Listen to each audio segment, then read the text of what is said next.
Turn on the night. I can't wait. I can't Dude, wait any longer. dude, Turn on the night. Oh, hey, hey, what? nothing, nothing. Hi, what's up? Okay, Hey, okay. No, we're rolling, man. We're rolling. oh shit. Hi. Okay, so here's what I'm thinking: Yeah. Frankenberry, Uh, Booberry, and then Count Chocula. What do you got? like best of worst or worst to best? Best to worst? Oh, clearly, Okay. Frankenberry. Well, Come on. top three. Oh, okay. Well, so I don't know because number one for me is Count Chocula all the way. Number two, Blueberry. Number three, I'm gonna say Frankenberry. Okay, well let's go deep Mm. cuts. I'm still gonna go Okay. Frankenberry, Booberry, Fruity Yummy Mummy, Fruit Brute, Count Chocula, and then Carmela Creeper. Oof, heresy. You are burying the Dark Lord of Breakfast himself. A No, little I'm bit. gonna go Count Chocula, Blueberry, Frankenberry. To me, I mean, Fruit Brute and Fruity Yummy Mummy are pretty much the same, weren't they? Is there Yeah, much of but a difference? cooler box. Yeah, yeah, true. And then I mean, Carmela Creeper was pretty good, but I'm gonna have Mm, to put that one last. same, same. Yeah, yeah. But you know me. I love the monster cereals. Oh, same. Yeah, All about it. yeah. Yeah, and having marketed everything else, it's the one thing that kind of Kiss missed the boat on, I think. You know why? Why? Because Gene kept hitting on Carmela Creeper. Rip and destroy! Hey, everybody, welcome to episode 29 of Rip and Destroy podcast. I'm TJ, Mike. and welcome to the funniest Kiss podcast, according to Fido and Powie over at Hey Man Does Kiss shirt. They said that a few episodes ago. Thank you guys for those accolades. We do try. But personally, I think the funniest podcast is actually Shout It Out Loudcast. I don't know if you've heard that Mm, one. mm. Tom and Zeus are funnier and meaner than we are. I fucking love those guys. I laugh my ass off out loud every time I listen to it in the car. So they are what I aspire for us to be. But hey, we'll take the props from anywhere we can get it. So thanks again, you guys. Thanks, guys. Um, for tonight's episode, now this sounds kind of funny, but actually this week's episode is actually inspired by someone who followed us on Instagram. I don't know how, but we got a follow from Tom German, whose company is T42 Design, located in France, and he's actually the guy who's been designing and working on the album packaging design for like all the new Kiss box sets, all the anniversary releases, picture discs, all that good stuff. He also works on like stuff for Van Halen and works on like book design, photography, rock photography, all that good stuff. So as an artist and a designer myself, I do have a graphic design background. I actually have a degree in printing and publishing. So I was actually super excited that Tom followed us on Instagram. Like I don't know if he actually watches or listens to the show. I hope he does, because I just want to thank thanks very much, Tom. This episode is for you because we are going to talk about our favorite Kiss album packaging designs. This wasn't even like really one of our original ideas that we had listed, but once we got that follow on Insta, I'm like, hey, this might be a cool idea to talk about. So I mean, from the photography, the album covers, the inserts, all the goodies that come with it, we're going to talk about all of our favorite Kiss packages. And that's why we were talking about cereal too, because when you're a kid, 6 out of 7 days of the week, you were going to eat your cereal staring at the box. Hmm. Saturday was about cartoons. Any other day, you set the box in front of you and you stare at it. So it wasn't just about the cereal, it was about the package. And if you were really lucky, there's a little something extra inside for you, a little toy or something. Yeah. So records are the same way. You never really know what you're going to get until you crack it open. So we're thinking about the whole package. Yeah, the different the different covers, the different artwork, the photography, like I said, and Kiss obviously has had a legacy of really great albums, really great inserts, packages, goodies, extras, all that good stuff. Now, obviously, tonight we're going to be talking a lot about like the original releases. So I just got to give a shout out to Dennis Wallach, Kiss's art director from like 1975 to 88. I think he worked on every album from Alive through Crazy Nights, designed them all, came up with the covers, like the layouts and all that good stuff. So not everything that we're talking about is necessarily we're going to I think one of our picks goes pre 75, but got to give a shout out to him. He's still around doing his thing. But with that, do you have anything up front to talk about? Well, the only thing I wanted to say is I wanted to kind of set the stage and explain a little bit more about why this was just so important to people like us. And that's because, when I was a kid, at home we had the big wicker shelf like everybody had. On the top shelf, you had the record player. Second shelf was the tape deck. with the radio and the receiver. And on the sides, you had these giant speakers, right? Hmm. And the bottom shelf, that's the records. And the whole ritual of this experience was to take your record and you plug in your 10-pound plastic headphones with the quarter-inch jack and the Uh-huh. spiral cord Yep. into the receiver, and then you put the record on and you sit there and you stare at it. You stare at the cover, and if you're lucky, you had a lyric sheet to follow along with. Hmm. And if you weren't like the worst thing in the world was, I hate to bag on my one of my favorite bands, Supernova, but one of the worst things in the world was to crack it open and see this. Oh, You know, nothing to stare at except the cover. yeah. But when you had something like a lyric sheet, then you read along with it, you looked at the cover, and if you had something even better, like Kiss, it was like Christmas morning because you don't close your eyes. You're looking at something, and Kiss gave you so much to work with as far as, the books, the posters, the order forms, and just the whole package. And Yeah. this is pre-internet, this is pre all that. You sat down and you looked at the damn record for 53 minutes while you listened to it, and it was an experience, and they gave you so much to work with, and it was a blast, and that's why it meant so much. Yeah. Again, kind of like the cereal boxes. You're Yep. gonna you do the little maze on the back. You get bored enough, you start reading the ingredients, and so Yeah, and the worst thing in the world is if you got all you have, for breakfast is a box of fucking All Brand. exactly. That doesn't just ruin your morning. That'll probably ruin your afternoon too. Like, Ruin a lot of things. all right. Well, you came up with this great idea, so why don't you kick it off? Where are we Sure, starting? I will. So I think we've each got three picks Mhm. for some of our favorite album covers, album packages, album designs, and whatever. And I'm going to start off in 1974 with Hotter Than Hell. You cannot go wrong with this. This is obviously this was well known for having such, the Japanese angle, but there's so much more that I actually really love about it because, we know I'm a Japanophile. If you go back to episode 13, I actually talked a little bit about the inspiration for the design of this. The design was by John Van Hammersveld, and it was highly based on the work of a Japanese graphic designer named Tadanori Yoko. Again, if we go back to episode 13, we flashed up a couple of Yoko pieces, which we can do again if you want, but if you ever look his stuff up, you can see how this is definitely inspired. The real flat kind of graphic design, almost kind of 60s pop art style, but also very heavily influenced by, traditional Japanese stuff, which is unusual because this was not designed by a Japanese person and they were not, everybody was kind of actually wondering like why they went for this design for their second album, and obviously this made it popular in Japan. Obviously they took notice of the influence and is one of the reasons that Kiss became pretty big in Japan. But it's not just the cover and the back cover design with the cool amalgam of like all four Mhm. of their faces.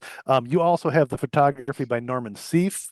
One of the things that I love, I'm going to talk about the cover and the back cover. One of the things that I love about the front cover photo, the whole cover is so colorful, but the photo is in black and white, Right. and it also has this kind of weird hazy look to it.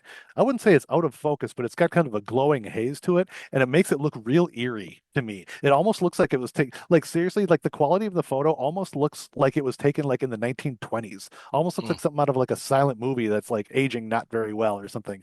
And I've always, even when I was a kid, I used to see this album in the record stores, and I always thought the cover was so cool. And it's got not just the kind of spooky photo, but then it's got that outline around all of them that makes Mhm. it pop. Then I want to talk about the photos on the back cover, which are creepy as hell. Now, everybody knows the story about the hotter than hell photo shoot. It got crazy. They were getting drunk. They were partying. There's they're half naked women, and there's dudes and chicken heads and clowns and God knows what else. It was like a scene out of Caligula or something, out of a or Satyricon or a Fellini movie or something. But these photos are like they're kind of taken from a distance. They're a little blurry. Like to be honest, they kind of all look like somebody's last known photo. Mm. Like like before they disappeared forever or something. But they're so cool because uh, they're so weird. I mean, you've got Peter over here. He's in a throne, and there's a topless woman with like a hood over her head, and it's just very weird and spooky. Then you've got Paul over here. He's about to make out with some lady, and she's apparently got kind of like a silver or a blue face. I don't know why. Ace is down here in some sort of a science lab with a skull and a globe, and he's got this weird kind of cool like space dress on. And then you got Gene over here who's looking cool as hell, blowing fire with a goblet. And from what and wearing a piece of costume that we never saw again. Mhm. Same with Ace. And from what I understand, this was actually like the studio where they took these photos. There was like a lot of like costumes and props and stuff like that. And this was like it might have been like some leftover Hollywood some stuff or something. And from what I heard, this was like a gladiator costume or something that they just found and he threw on. And actually, it looks really cool. But that's what I think makes this so interesting is that, get some outfits that you've never seen before, you've never seen again. The photos are like hand colored and they're just real creepy. And to be honest, I think the design and some of that weird photography, I think kind of fits the weird, grungy, creepy sound of this album too. So because of that, that makes Hotter Than Hell one of my favorite all over packages. Now, this is a first pressing on the Blue Bogart label, and it does unfortunately just have a plain white sleeve. And I think that's what it originally came with. I don't think there was anything real special. I don't think it's a replacement sleeve. I think it's what it came with. If somebody knows better, they can leave a comment. I do have a later pressing that has like a Casablanca themed sleeve, but this is an OG with the silver ink. Later pressings again, where there was silver around here, later pressings did use just like a black halftone. But yeah, so starting off, Hotter Than Hell.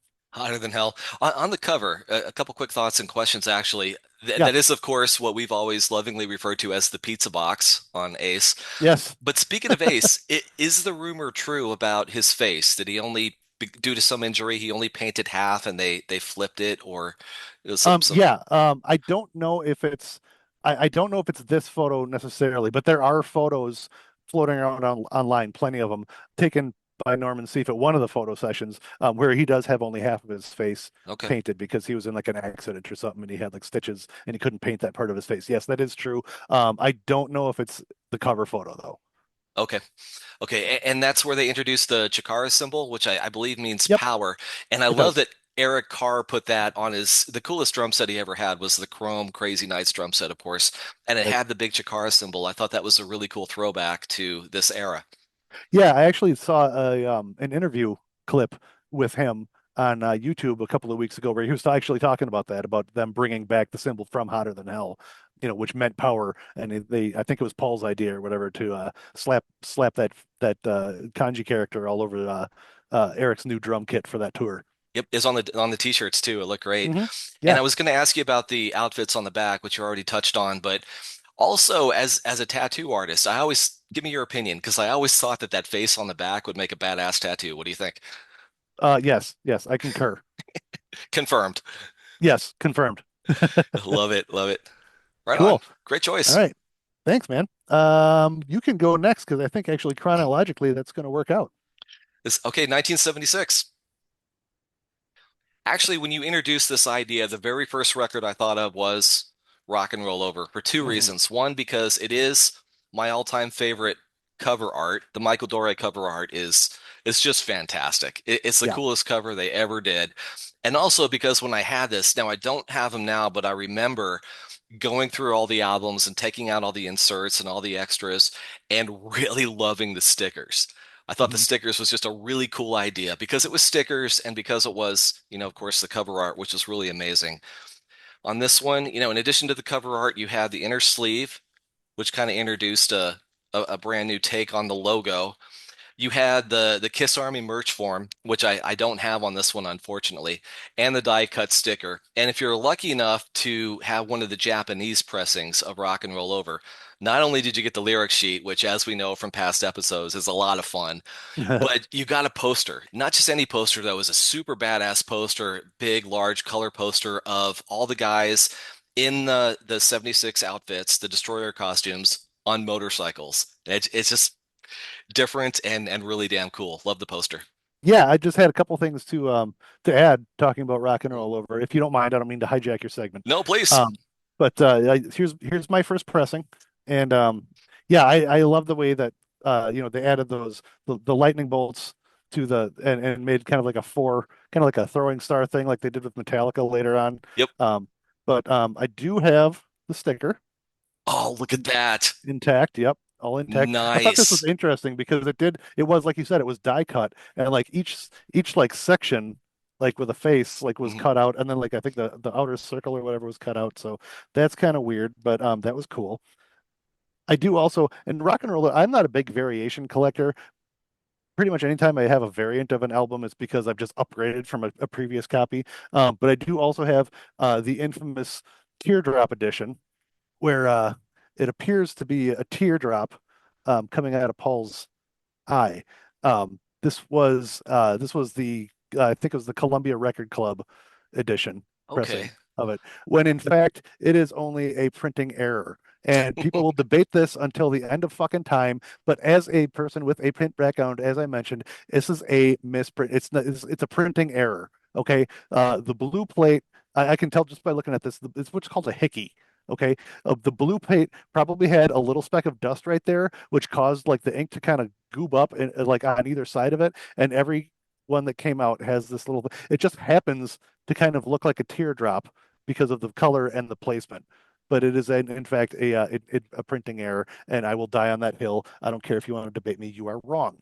So the only other thing I'm gonna I'm gonna add, actually no, I've got two things I'm gonna add. Here's my Japanese pressing. It's got the cool obi. Not only that, and not only did it come with the poster, it also is a gatefold with a cool live shot Oh, of right three on. of three of the four guys, anyways. Okay. I could move the obi out of the way, but there's really nothing behind here. So, and I also do have the sticker for the Japanese pressing. And yes, it did come with the lyric sheet, which is fun. And no, unfortunately, I don't have the poster.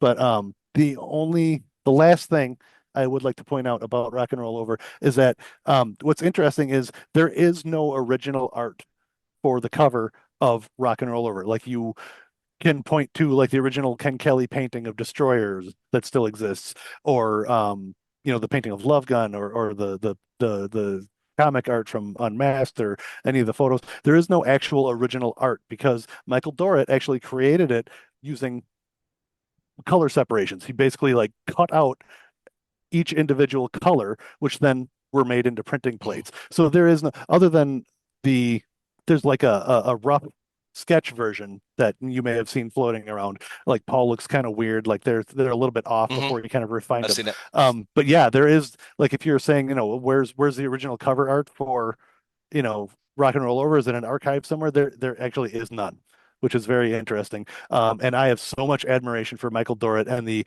I mean, this is 1976. This was before Adobe Illustrator, before Hmm. computers.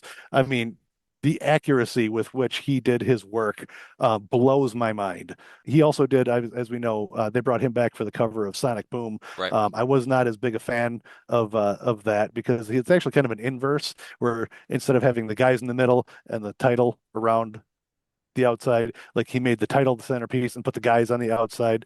I thought it was an interesting idea. I didn't like the way that he did the guys. I thought it looked like kind of like a posterizing filter in Photoshop. Hmm. Although I'm sure he did it by hand because he's who he is. But yeah, I didn't like that as much as like the stylized version of Rock and Roll Over. And you're right, man. I'd be hard pressed to say that there's a better Kiss album cover than that, Right. even as much as I love the cover of Destroyer or Love Gun for being, hand painted. Man, I mean, Rock and Roll Over is just iconic, and it's so cool. Yeah. And yeah, that's definitely it's t-shirt worthy, it's poster worthy, and it's certainly sticker worthy. I actually have three t-shirts with that cover art on it, Awesome. which is Nice. fun. Yeah. And Do so you did happen Vivian from the Young Ones. this is true.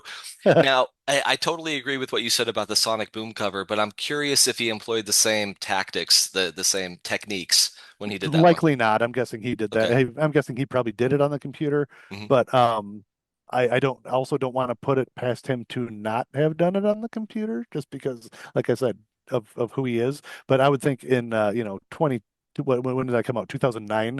I would think he was probably using Adobe Illustrator at that point. So I think it's kind of fun too that Eric Carr did a throwback to the Chikara symbol and Peter Criss did a throwback to the tear. nice.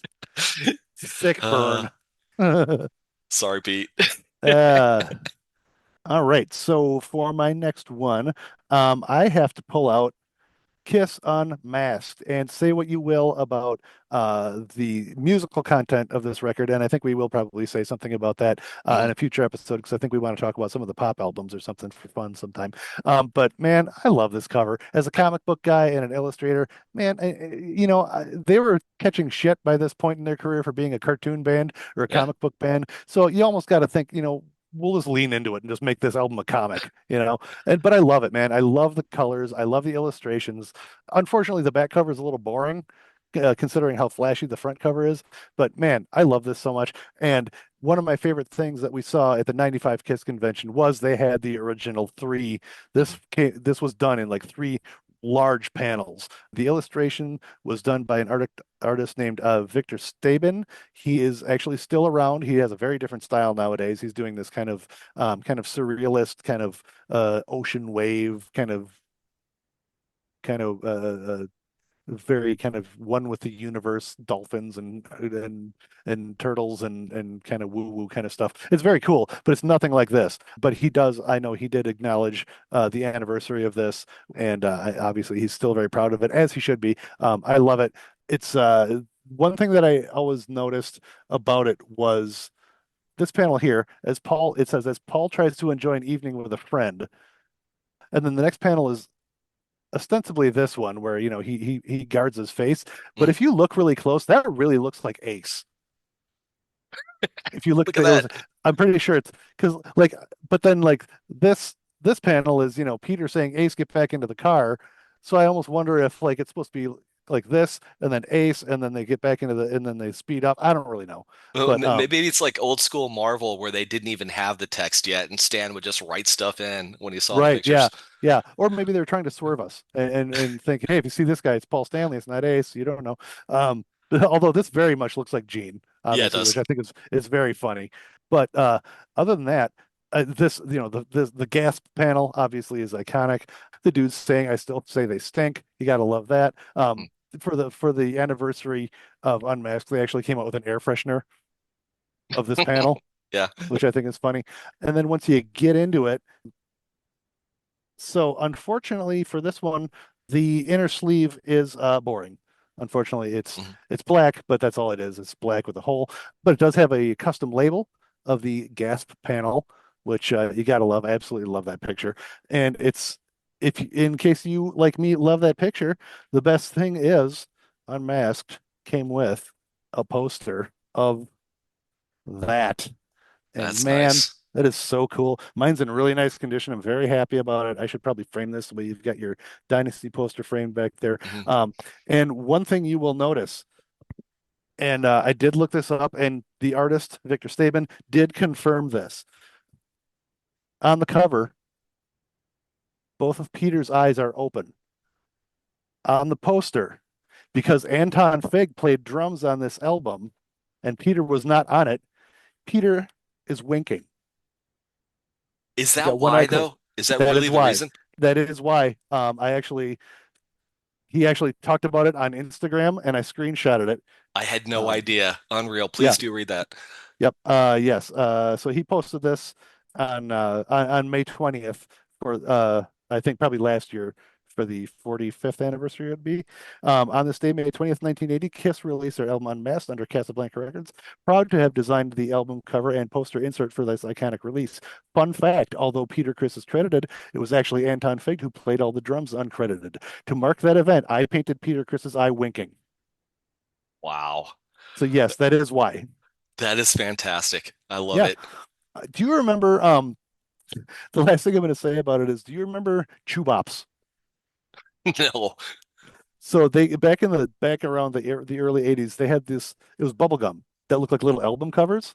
Like they came with little album covers I do and they remember had that. a little bubble gum record inside. They had different Yes. artists and they had Kiss Unmasked. I think I had one back then, but I Okay. don't anymore. And I would still love to have one of those mini little album covers. I've seen some collectors on Instagram post theirs.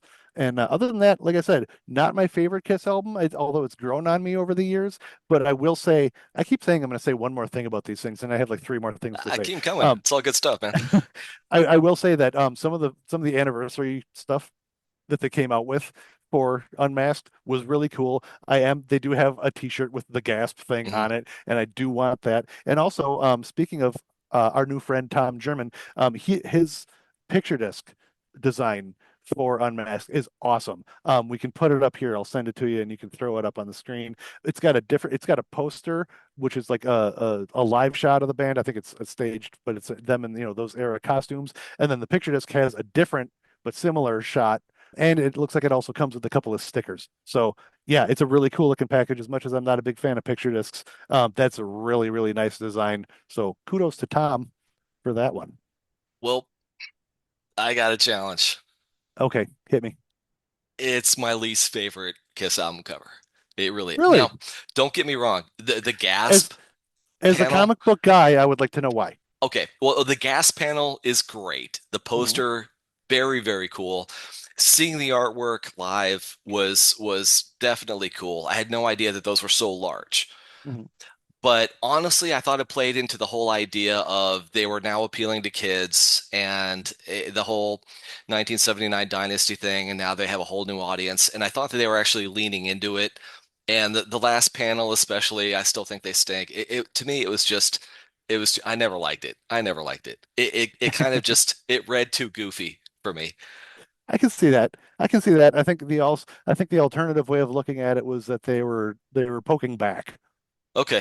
at their critics and saying, "Oh, that's what you think? Then fine, we'll go all the way with it."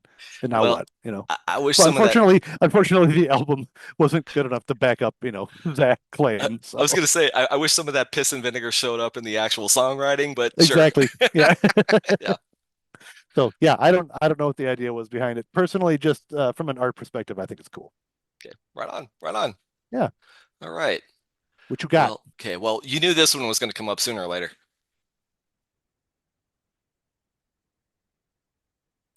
Of course, Kiss Alive. Hell yeah. Let's talk about this one. Okay. As far as packages go, if you were going to sit down and stare at a record or two records while you listen to it, this is what you want to stare at. And this is what made them the live attraction that they were and the legends that they became because everything about this whole entire package is quite literally perfect. I mean, you have a gatefold, of course, that has the letters written in character, which is super cool. You have the ads for the first three records, which, most people who got Alive did not have the first three records, which was interesting. Not until Yeah, because after. they did. Yeah, they Yep. didn't sell well compared to Alive. And, of course, you just had the Casablanca inner sleeves, but this is the first time they did a book, and they did the 8-page book that has amazing live pictures, and you could just sit down and stare at this literally for hours while you listen to the record on the Hmm. couch with your big headphones on. And what was so cool about this, in addition to just being an awesome package, is it went on to inspire so many other classic double live albums. Yeah. And I got three quick examples here. Of course, one of the be all end all greatest double live albums ever is Maiden's 1985 Live After Death. Hell yeah. But you crack this open, and what do you see? You see the gatefold with all the super kick-ass live Hmm. pictures. That's almost like a live two right there. Yeah. And then in addition to you have great inner sleeves with lyrics and pictures. But more importantly, if you dig around a little bit, you're going to see the 8-page book that has, all the tour dates and all the super kick-ass live photos in it, just like Kiss Alive. Yeah. And then fast forward a little bit to 2017. Of course, you've got Ghost, Ceremony and Devotion, double live album, gatefold live photo, and great pictures. And once again, crack it open, and you get the color booklet with all the live photos, all the tour dates, and everything you ever wanted to know about the Meliora tour for Ghost, Yeah. who also put out another double live album, Hmm. the soundtrack for Right Here, Right Now, which more than anything else was totally inspired by Kiss Alive, because of course they totally copped the font and the format on the back cover. And then No gatefold on this one, but once again, you've got all the cool stuff on the inside. You've got the photos, you've got the poster, and you got the photo book.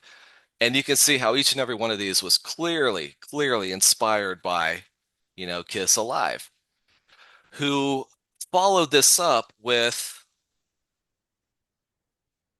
Kiss the Originals, which was an opportunity for people to buy the records that they hadn't bought yet. They heard the stuff on Kiss Alive, wanted to hear the studio versions, where once again, Kiss the Originals, of course, came with a lot of really cool stuff. It came with the Mhm. Kiss Army sticker with 6 cards that you could cut or not cut.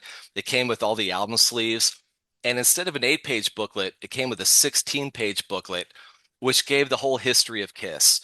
From 1972 all the way through 1975, the first shows, it's got old flyers, and it's really a cool little history. So if you picked up Alive and you wanted to do your homework and catch up, you got the originals, you listened to the studio versions, and then you could read the whole history of the band.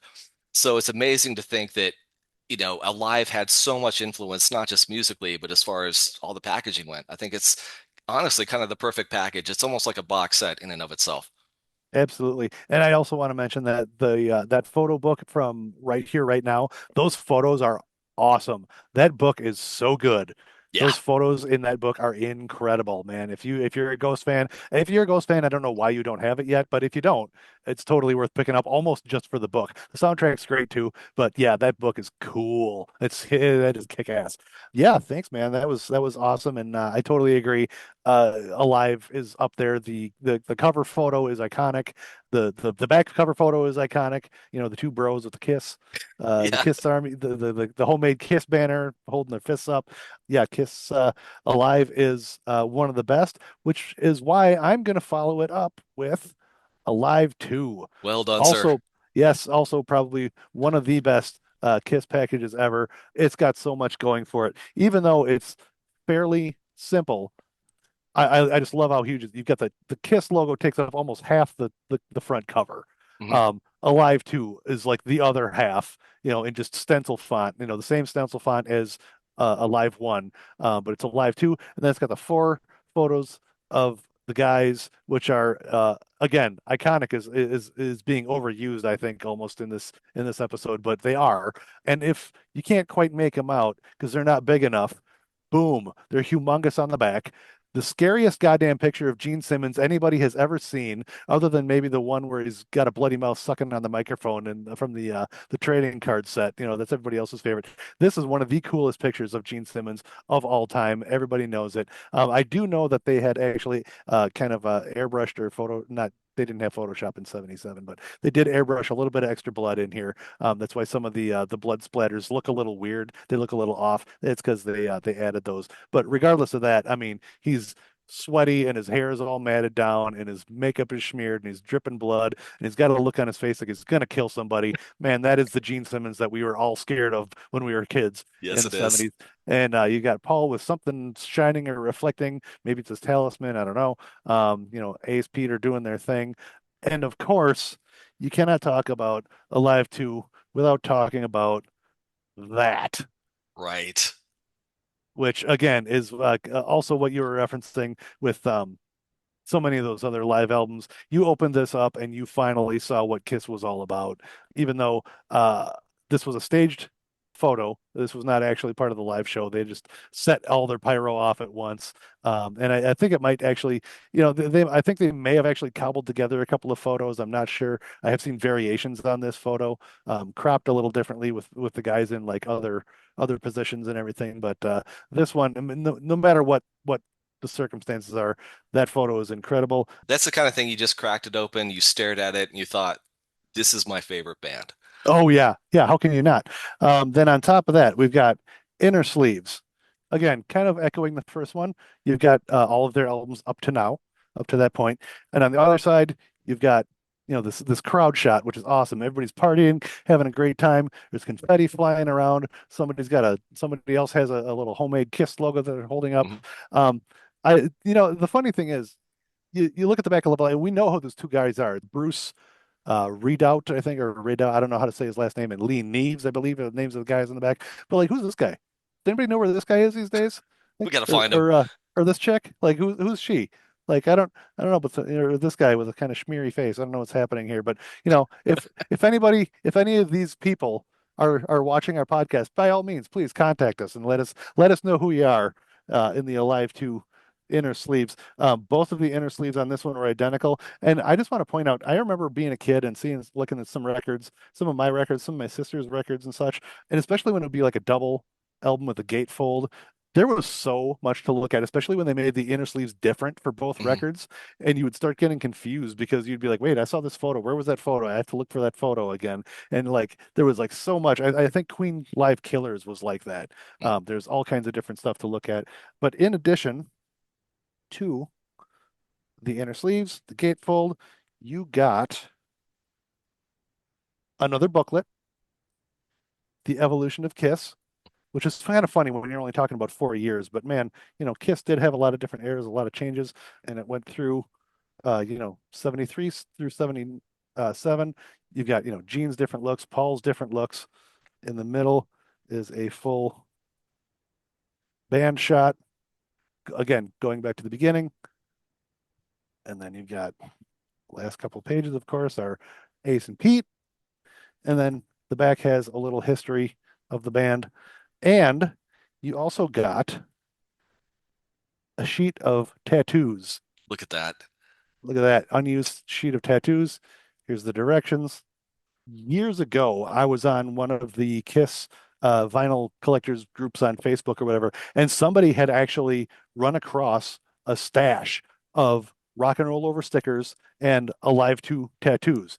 And I didn't have either one, so I bought a couple of them from this person so that I could complete my set. And from as far as I can tell, I mean, it's the real thing. It's original. Hmm. You never know when people have some kind of a warehouse find or a stash or something. I don't know the circumstances behind it, but I paid they weren't even expensive. I think I maybe paid $20 for both of them or something, and was able to complete my set. So very cool. I mean, Alive 2 again is like you've been saying, it's one of those things that you can just sit and stare at it for hours. You also may have noticed that my gatefold has a 399 sticker on the inside. I Hmm. don't, I'm not sure where that's from. I don't know if this was bought used or if that was just like the going rate or something. My name, it also has a name written on the inside, Bob Balin, which he was. You may remember from living in Appleton, Wisconsin. He was the Baron on WAPL. Yeah. I actually bought that from him. Okay. Oh, he had Because like a garage sale, didn't he? yeah, the garage sale. Yep. And I bought that at the garage sale. And he and his wife actually ended up being my landlords. I rented my first house from them. So they were very cool. And one of the bonuses of buying somebody else's record is that you never know what you're going to find inside. And inside the book, I also had found this magazine page of Paul. Nice. I don't know what teeny bopper magazine it was. The picture is reversed, as you can see. The stars on the wrong side. Yep. But on the back, there's some pictures of some hot guys uh, of 70s pop music. See, we had some Bay City Rollers here. Let's see, Andy Gibb, Sean Cassidy, Peter Frampton. Those kind of hunks on the opposite It side of this bonus it's Paul picture here. it's like a gratuitous butt shot. He's not It even is facing. actually because I'll read you the caption Please. below. Can you guess whose famous rear you're viewing? That celebrated booty could only belong to hunky Andy Gibb. There, of course, of course. Yeah, yeah. Inset. Sean Cassidy's double pants hooked his fans front to back. I don't even know what that means.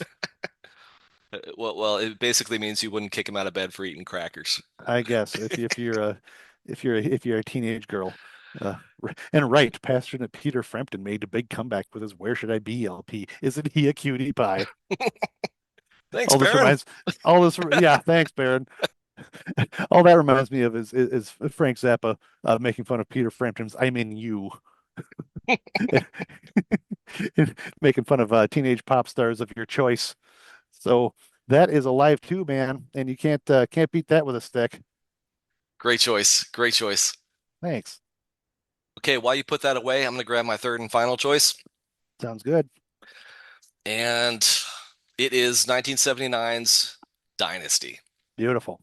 Okay, but before I talk about Dynasty and what's inside, I just kind of want to back up and share some of the financials, if you will. So when I was a kid and I started buying albums, right?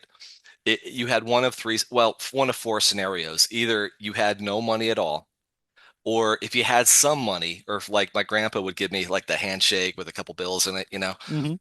If you had $1, you went to the record store and you bought a pin, a little pin for your jean jacket. If you had $5, you bought a poster. And they had killer posters, like I had a Rob Halford poster and Adam Ant poster, and you put them up on your wall. But if you had $10, of course, you bought a record. Yeah. So what do you think it meant to make the decision that you're going to buy a record with your $10 and to crack it open and get that Yeah. and get the so come on, that's just amazing. So in addition to the poster, you had a merch order form and you had this lovely, like, you know, sweet disco light Kiss logo inner sleeve. In But all four colors, no less. but just like you mentioned, you never know what you're going to find inside. And I mentioned on a previous episode that I think I got this for like $5 used, and I got it for the poster. Hmm. But because it's Dynasty, of course, inside it would have the double Oh, platinum record. look Because that makes sense. And there's no name on it, so we could put the Baron's name on there or whatever. So at that. I was thinking if you hadn't already given away whose butt that was, I was gonna say the first person to get it right will get this. But No, they won't. You're not too late giving for that that. away, right? And one cool thing about the poster too is a lot of people, myself included, actually prefer that picture to the cover photo. And I think it's a better photo. They look cooler. They got the straight jackets going, and it's just all around a better picture. What I don't have though is the order form for the merchandise that came with Dynasty. If you want to throw this up, the original cover photo for Dynasty, they all had just like white shirts on, which they could, I believe they meant to airbrush out. But there is a version of the Dynasty cover where some of the white is visible. And I don't know, I think those may have been like the very first ones to sneak out before they realized their error. And then the rest of them are like all airbrushed black. And there's a photo that I have of the two covers side by side that I just stole off of somebody's Facebook page. So yeah, that's actually a very interesting little tidbit about the Dynasty cover. And I'm just going to check my copy to see if I've got the order form. I do have the poster and the original sleeve. I just realized that the Purple Rain I got for 50 cents does still have the poster too. Nice, dude. Okay, this is now all six records. This is the very first order form that we found so far. Let's take a look. Yeah. Yep. So it's just got the Kiss and the Kiss Army logo. And let's see, it is a fold open. So there's all the stuff the little list of stuff. And we've got, what do we all got in there? We got a song folio, a necklace. We got that jacket, that real colorful jacket thing that they came out with. A couple of t-shirts. Oh, you get a poster of the pinball back class. That's pretty cool. Love that. You got the Kiss Your Face makeup kit. And let's see, the best of a couple of books, poster, a little Dynasty keychain. And then on the back, this is interesting. Kiss Diary. Hmm. It says it's all here. How Kiss happened, the story and history of Kiss. Photo packed, $8. Kiss Diary, an historical calendar, the history of rock and roll's favorite group. You know what I think that might be? What's that? I think that might be the first half of Kiss Behind the Mask, Really? The Ken Sharp book. Because remember the first half. So the first portion of this book is a biography of Kiss that was supposed to come out back in 1979, Mhm. and they didn't publish it, but they published it as the first part of this book. I wonder if that's what that's supposed to be. Because I've never heard of the Kiss Diary that was like a biography or a history of the Mhm. band. So I might be wrong, but that might be what was supposed to come out and didn't and wound up in this. So that might be a little piece of research. Again, if anybody watching knows, please comment below. Let us know how right or wrong we are. Otherwise, you can also get the Kiss Meets the Phantom magazine, which is actually a piece of Kiss merch that I am looking for. They're very expensive on eBay. So if anybody's got a cheap one, I don't care if it's beat the shit. I would love to have the Kiss Meets the Phantom official magazine, Kiss on Tour book, and from the 79 and also the 77, 78. And for the love of God, you could win a Kiss pinball machine. And that is one thing I wish I had, and I do not. As much as I mean, look at me. I've got a game room. Right. I've got a pinball machine back there, but it's not Kiss. I mean, I think that is one of the things that I need to complete my space here. So, um, Well, if you should enter. you've got a, I should enter. Yeah. What do you got to do? Okay, win a pinball machine from Kiss and Bally.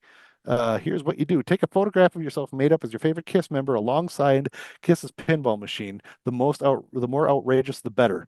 Photographs only, not bigger than 5 by 7. No slides, negatives, or drawings. Unfortunately, we can't return your photographs. So yeah, we could go down to District 82 up in De Pere, and they've got one of the OG Kiss machines. Yeah, I'll wear my Kiss armor, and we'll take a photo, and we'll take it to Walgreens and get it developed, and I'll send it to 25 Park Avenue South, New York, New York, 10010. This is Sorry, no, happening.